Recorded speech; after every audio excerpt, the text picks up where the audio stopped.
Scorsese says that cinema is a matter of what's in the frame and what's out. Sometimes it's as much about what we don't see as what we do. For me, Scorsese has an incredible knack of making me want to see what's off camera. I'm unsure whether that's intrigue or fatigue. A fine line. Today's director is, however, one of cinema's enigmatic characters, and I'm hoping to learn about his life behind the scenes. I'm Martina Minnow, and I'm joined today by Sebastian Gale, director of American Beauty and the Beast. Welcome, Sebastian. Hello, Martina. Delighted to have you here. And you. I'm surprised you were here. I thought you were in a bit of a fracas with Rowena last week. Don't talk to me about that bitch. You come on here, we're 1 minute in, you've already brought her up. Sebastian, that is not acceptable. Well, frankly, my dear, I didn't expect to see you here when I heard that she glassed you with a statue of an Oscar that she broke on a bar. But obviously, I'm delighted to see you. That'll be the only Oscar Rowena Rowe handles, so that's something at least. Look, Sebastian, I don't want to get all aggressive so early on, but I can't believe you've come in here with this type of fighting talk. Well, frankly, Martina, I like, as you know, to bring aggression into the rehearsal room. I've always said, start with a yoga class and then unleash wild llamas on them. I think, frankly, if we bring in this aggression into an environment that doesn't usually have it, we start to uncover more exciting things. Interesting. And was that the root inspiration behind American Beauty and the Beast? Yes, I think I start every film with aggression, with attempting to disrupt. Because what I did there, Martina, and I do apologize slightly, is I was showing you how I work. I was giving you a bit of demonstration. Oh, how very method of you, Sebastian. I am method. I've always said a method. Use a method in the kitchen when you're baking a cake. Use a method in a rehearsal room when you're baking a play or a film. And in this case, American Beauty and the Beast really was a bit of a passion project for me because, as you know, I've been working in many films in the industry, and I've never quite got the chance to actually bring my own techniques to it. Yes. Producers somewhat stifling, you know, Martina. I see. So there is method in your madness. That is most reassuring. So obviously I've watched American Beauty and the Beast. I found it most intriguing. But for our listeners who haven't yet seen it, could you summarize what's it all about?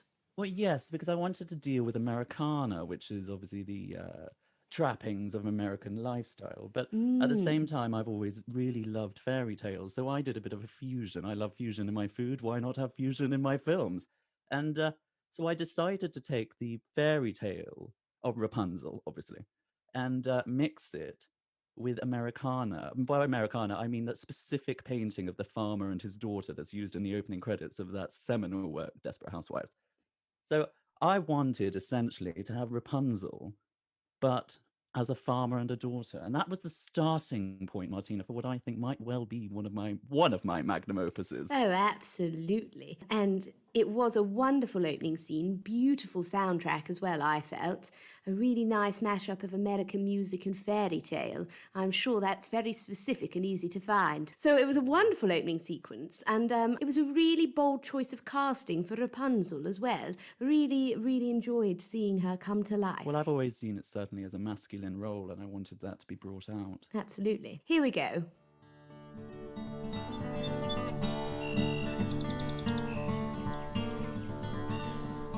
It's me, Danny DeVito. Hey, I've got so much hair. I can't even get up to this window to let it down, though. Well, you better get up to that window, and boy, oh boy, you better stay up there. There's a reason we bought this tract of farmland with an incredibly tall barn.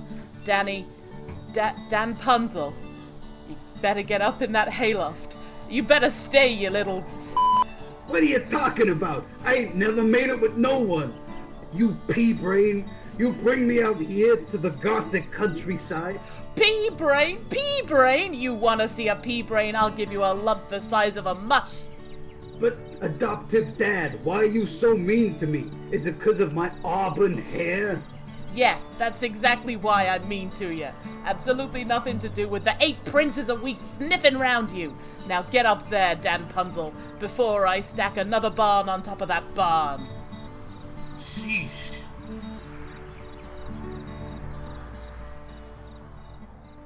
Oh, Dan Punzel, and I'm not afraid to admit I'm a bit of a Danny DeVito fan.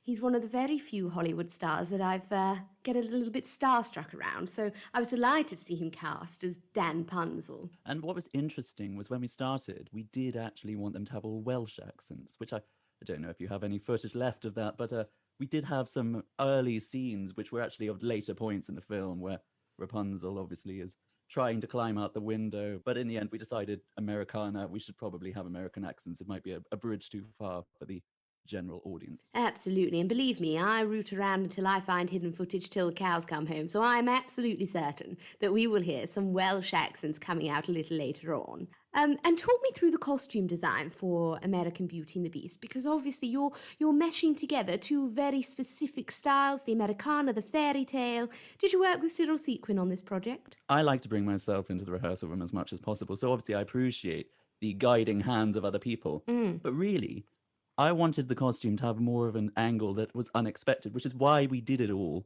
in military khaki. Because I think the costume and the set should bring in different elements than the overall themes. Why connect anything when you can give an audience a smorgasbord of offerings and leave them perhaps a little confused, but actually ultimately satisfied? Absolutely, and make the audience do some of the work, I say, and let them put things together that maybe don't go together, but isn't that the joy of watching, trying to work it all out? Well, perhaps you've seen my stage productions, Martina, in which I made the audience create the costumes from the clothes they were wearing. I brought in the actors stark naked, and I made the audience take off their own clothes and dress the actors. Yes, I was actually there, and I had to give up a Versace coat that I was rather fond of, but I'm not bitter about it. Well, frankly, it's art, isn't it? Everything that comes back to art in the end. Indeed, indeed. So Dan Punzel, the intrepid hero of our journey, what's Dan Punzel out to do? What's the moral of this story? Well, coming back to the Americana theme, obviously, all Americans want to do, as we know from every book and film ever made about America, is make money. So Dan Punzel, of course, starts cutting off his hair, which is made of finest gold, and selling it at local trade shows in the nearby area. This was also where some of the Welsh acting was rather askew, unfortunately, so we did have to lose quite a lot of footage. But we did get some moments, I thought, in the final cut, and I'm sure you agree, Martina, where you really do see how Dan Punzel is beginning to create a trade, build his way up the career ladder, as it were, and actually ultimately become one of the local billionaires of America. And I really enjoyed that motif on capitalism. Danny DeVito, you might say, was the original Big Short, wasn't he? Out there hustling. And we've got a wonderful scene from the market. You can really feel the hustle and bustle. And there's Dan Punzel out touting their wares. This is in the original Welsh cut, which personally I rather enjoyed. But I'm sure our dear listeners will enjoy seeing how this is juxtaposed with the American accents that are used later. Here we go, Dan Punzel in the market.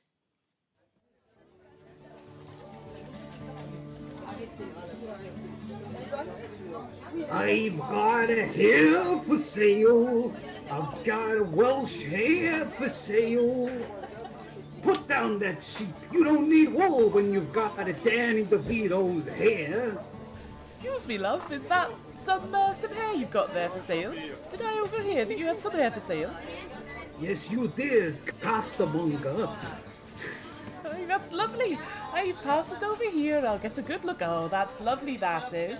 How much for your entire stock?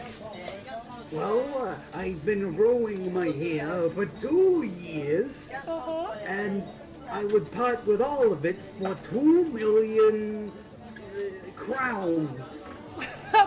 That's a lot of money. Well, aren't you lucky? I don't have 2 million crowns per se, but what I do have is a roller diner that I was looking to sell worth about that much in terms of business amounts. So I'll tell you what, I'll do you a trade. For all of your hair, you could take over the drive-in diner just down the block. What do you think? I think that sounds like a good deal. I don't want to be a critic, but I can see why you've moved away from the Welsh accents. I used to date a Welshman, but the problem is you can never tell when a Welshman's cross. You know, even when we were breaking up, I thought, gosh, he sounds lovely. So I do think it was the right move to move to the American accents. It was when we realized he was slipping into the Italian a little bit too often that we had to pull it back slightly, unfortunately. But such is the art of filmmaking, really. You have to make sacrifices in order to create a final piece. And in this case, it was a rather dodgy Welsh accent that was sacrificed. Absolutely, and you don't want to offend people, never. So Dan Punzel now has a roller diner. Now, I'm not allowed to roller skate, having broken my arm twice. So I felt a bit scared by seeing all of this roller action. I'm not built for wheels. How was it doing all of the choreography? Did you work with Felicity Foxtrot, choreographer to the stars? Absolutely, I did. One area, and I think this is important with a director, is that you have to know your own faults. And I cannot roller skate, Martina. So we brought in Felicity, bless her. And she did a cracking job, I think. I think the roller diners are a part of Essential Americana, as you know. So I think what we wanted to do, again, was bring in something new. So all of the choreography, I insisted, had to be Latin ballroom, but on wheels. Absolutely. There was a beautiful moment. Sun was setting outside the diner. Dan Punzel has a little tumble, and their colleague in the diner comes to help them. And actually, it's the first time we've seen Dan Punzel show any signs of vulnerability. Now, was that you letting in a bit of yourself there, Mr. Gale? A little bit of your own vulnerability? Absolutely. I think I've always been very vulnerable as a person. Ever since I was a child, I felt open to the world and on my knees in front of the weakness of the wonder of it all, or something to that effect. But the fact is that in all successful stories, there must be a love story. And I realized halfway through, having written and started to shoot the film, that I'd neglected to put one in. So this scene was put in more as a nod to a love story that never could be. That's why I had all of those orchestra players on roller skates with cellos on wheels playing as they rolled in the background. And I just felt that while we couldn't have an extensive romantic story because I had forgotten entirely to put one in, we still had this moment of serenity in the middle of this epic, grand Americana fairy tale. And when it comes to love, it's never too late to put it in. Honestly, I really believe that. Let's cut to that moment of vulnerability. Dan Punzel on his knees, sharing his most precious thoughts and feelings. How so very beautiful.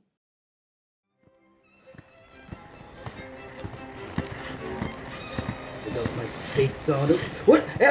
Ow! Oh, there! Careful. You almost rolled yourself right out of the car park there. Are you all right? My name's Terence. I've worked here as the general manager for years. You must be the new owner, right? I am. Thank you for catching me with your big, strong, vascular arms. Anytime. You know, if my arms weren't vascular, they probably wouldn't work. That's true. That's just a fun little fact about me, Terence. Blood supply is important for good mobility. Sure is. I suppose I could have wooden arms, but then I guess life would be a little harder to navigate. That's true. Hey, Dan Punzel, are you okay? The way that the sunlight is hitting your eyes, you just look so...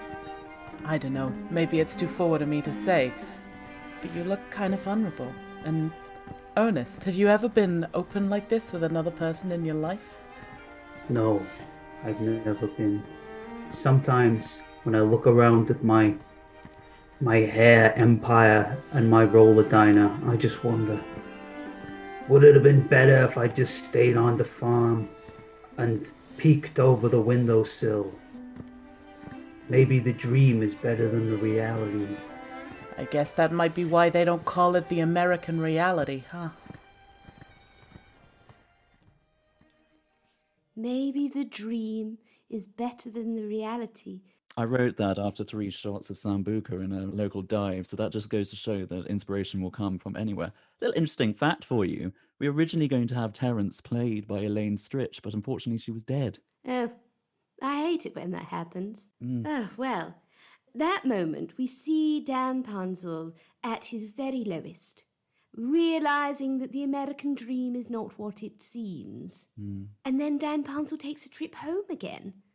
And I'd like to ask Mr. Gale, what's your relationship with your family and your home like? Have you ever made that intrepid journey back?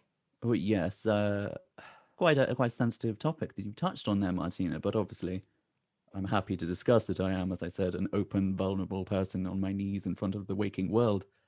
I obviously know hail from the artistry and magnificence that is Slough. And when I decided to return to Slough, I went very humbled. Obviously, all my family died in that tragic car accident, so I just had to go back and see the place itself.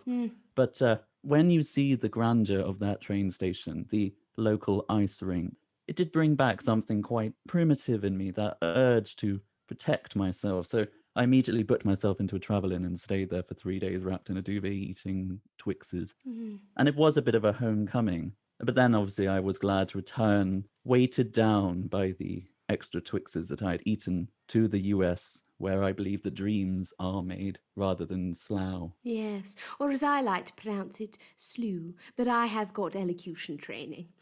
I do see that, and I see that you are constantly in the pursuit of bigger and better. The finale of American Beauty and the Beast, which was a cacophony of senses. Honestly, every bit of my body was on fire watching the great finale of American Beauty and the Beast. It really was a sensory overload. Did you attend the screening where they threw cheese at you as well, so that you had the touch and smell? Yes, and I haven't had anyone throw anything at me since 1972. And that was an entirely different set of circumstances, I assure you. But I like to get involved, you know. I've been described as very liberal and very open-minded, and if that's how you want to entertain me, by throwing cheese at my face, well, so be it.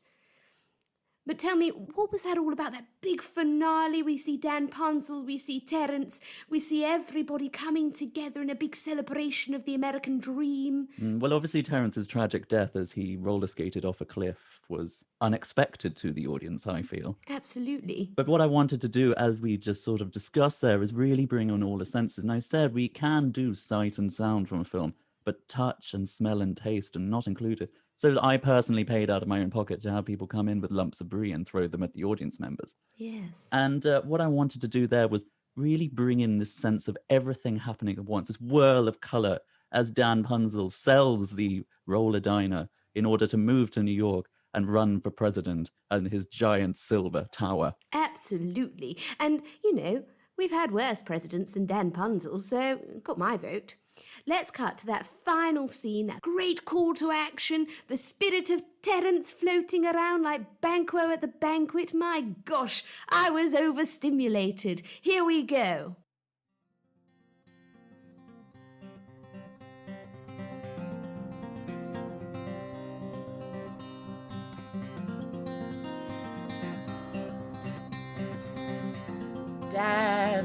Dan Punzel.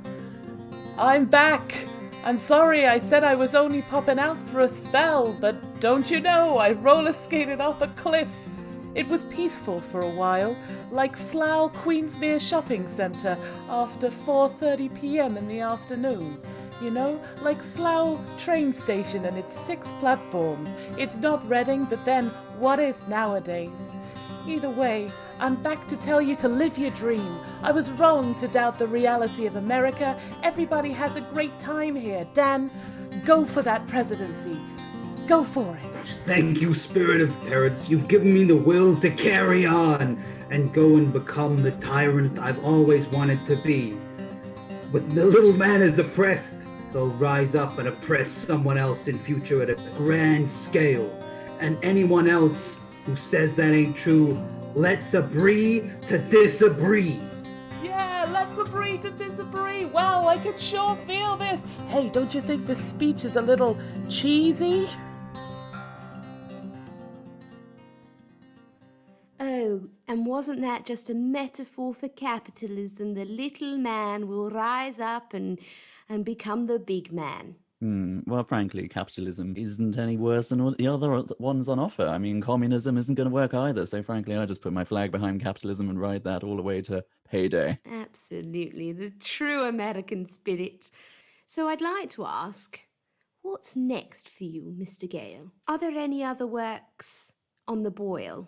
Well, there are certain projects that I've always wanted to do. I think we often have a habit of focusing on women in film. But I'd like to bring attention to a corner not really discussed in art, and that is of the white heterosexual man. So I'm going to be doing a film called White Heterosexual Man, looking into the troubles of this man who walks down the street because privilege is, as you know, Martina, the word of the day, the word of the decade. And frankly, I think we need to look at what is it like struggling with the fact that you do have privilege. I want to challenge that. I want to look at the fact that he gets a seat anywhere he wants. He doesn't have to wait to get served. He's never afraid. I think really that struggle is quite severe. Oh, I can only but imagine how difficult it must be. Yes. Let's cut to the trailer for White Heterosexual Man, directed by Sebastian Gale.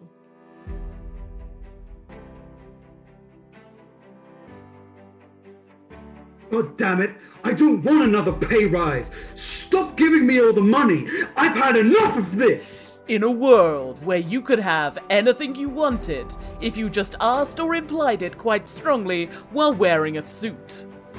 Look, I'm kissing my girlfriend in public and there's nothing you can do about it. One man is going to explore the entitlements that society's gifted to him without an inch of critical thinking. Babysit for your kids and look after your valuables. Haven't I done enough? As a result of incredible systemic, societal, and historic privilege, one man will identify but in no way challenge the status quo because it suits him. Hey, that dance you're doing, young black man, is pretty cool. I wonder if I can make a YouTube channel about it. Profit, profit, profit. That's the life of this white, heterosexual man. I did the cooking, so time for you to do the dishes. That's equal. Oh well, I can solemnly vow I will never go near a white heterosexual man ever again, Mr. Gale. It's nice when you see your art already being created, because even watching that, I felt the impulse just to cry a few tears myself at the privilege I carry. Frankly, it's good to see your own art really make an impact, even through just a trailer. Yes, exactly. Well, that brings us, Mr. Gale, to the end of our interview. Do you have any final words of wisdom for our listeners? I would say that when you're in the film studio, to any budding directors out there, of course, because I like to encourage the next round to grow up, the most important thing to do, really, is to take a moment, stop, and then make sure that the camera is facing the right way around. Absolutely. Always make sure the camera is facing the right way. Heaven forbid we self-examine in this life. Well, Mr. Gale, it's been a wonderful experience having you on. I hope you will report back to your colleagues in the industry that Martina Minnow is the superior broadcaster, no matter what Rowena Rowe might say. Absolutely. And with that, dear listeners, for another week, we bid you adieu.